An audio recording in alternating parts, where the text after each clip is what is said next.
រឿ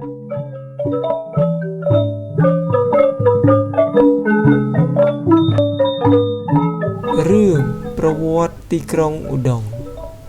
ទីក្រុងឧដុង្គចាប់ផ្ដើមកសាងឡើងក្នុងសតវត្សទី17នៃគ្រិស្តសករាជក្នុងរជ្ជកាលព្រះបាទសម្ដេចព្រះជ័យជេដ្ឋាទី2ដោយមានចែងក្នុងព្រះរាជវង្សានុវង្សសាវតាប្រទេសកម្ពុជាតទៅនេះក្នុងពុទ្ធសករាជ2164គ្រិស្តសករាជ1660ព្រះបាទសម្ដេចព្រះជ័យជេដ្ឋាជាម្ចាស់ជីវិតតម្កល់លើត្បូងស្ដេចគង់នៅព្រះរាជវាំងល្វីអែមទ្រង់នាំព្រះអគ្គមហេសីព្រះស្នំក្រមការសេនាធិបតីនិងនិមឺនសពមុខមន្ត្រីក្នុងរាជការ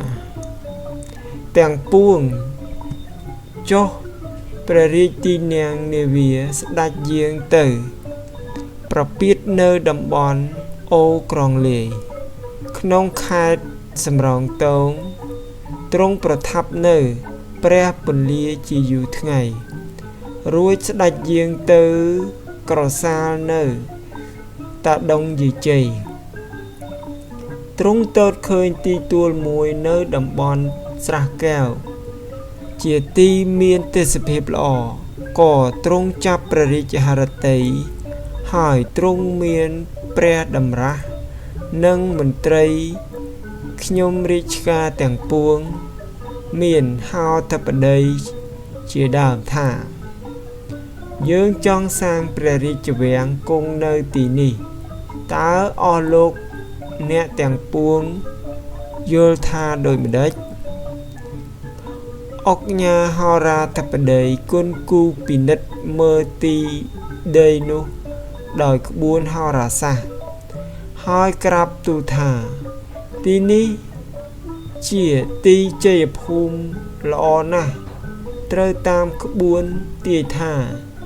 នឹងមានបឋិតបតៈដេជះ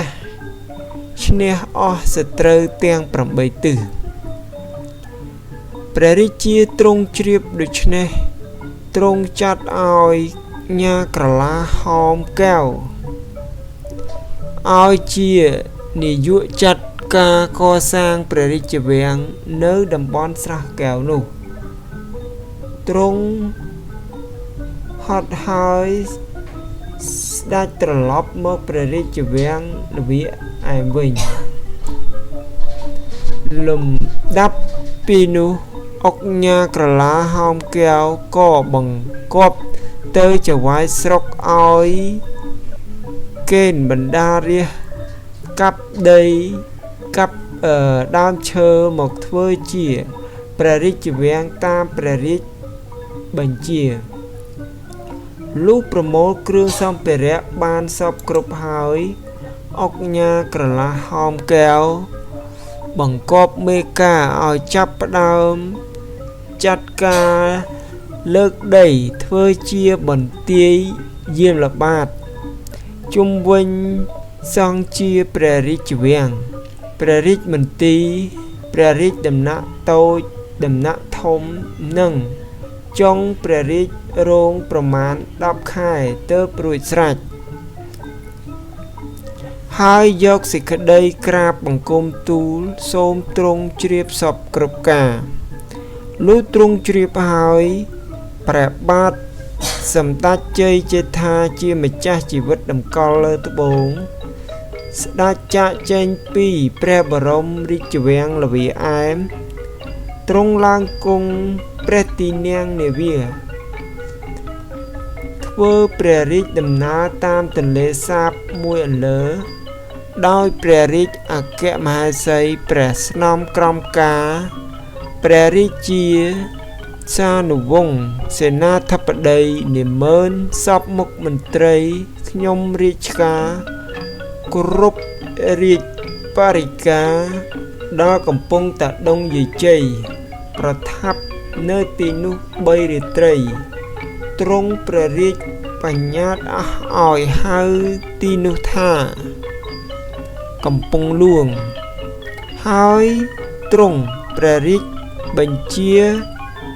ភ្នាក់ងារមុខក្រសួងឲ្យរៀបចំធ្វើព្រះរាជពិធីឡើងព្រះរាជវាំងថ្មីនិមន្តព្រះរាជគណៈចម្រើនព្រះបរិត្ត3ថ្ងៃចូលព្រះរាជពិធីនៅថ្ងៃ5កើតខែផល្គុនឆ្នាំវកទស័កពុទ្ធសករាជ2164គ្រិស្តសករាជ1620ហើយព្រះរាជវង្សានុវង្សព្រះអគ្គមហាសីព្រះស្នំក្រមការសេនាធិបតីមន្ត្រីខ្ញុំរាជការជាបរិពាហែស្ដេចឡើងកំពង់ហ្លួងចូលទៅគង់ព្រះរាជវាំងថ្មីរួចទ្រង់ឲ្យរៀបធ្វើព្រះរាជពិធីសម្ពោធព្រះនគរ3ថ្ងៃដោយមានល្បែងមហោស្រពគ្រប់បែបជាអឡារឹកអធិកអធមក្រៃពេកទើបទ្រង់តាំងព្រះនាមនគរទីក្រុងថ្មីនោះថាព្រះបរមរាជវាំងមហានគរឧដុង្គមានជ័យបរិយរម្យឧត្តមរាជនីវស្ថានដែលហៅខ្លីថាក្រុងឧដុង្គមានជ័យនេះឯង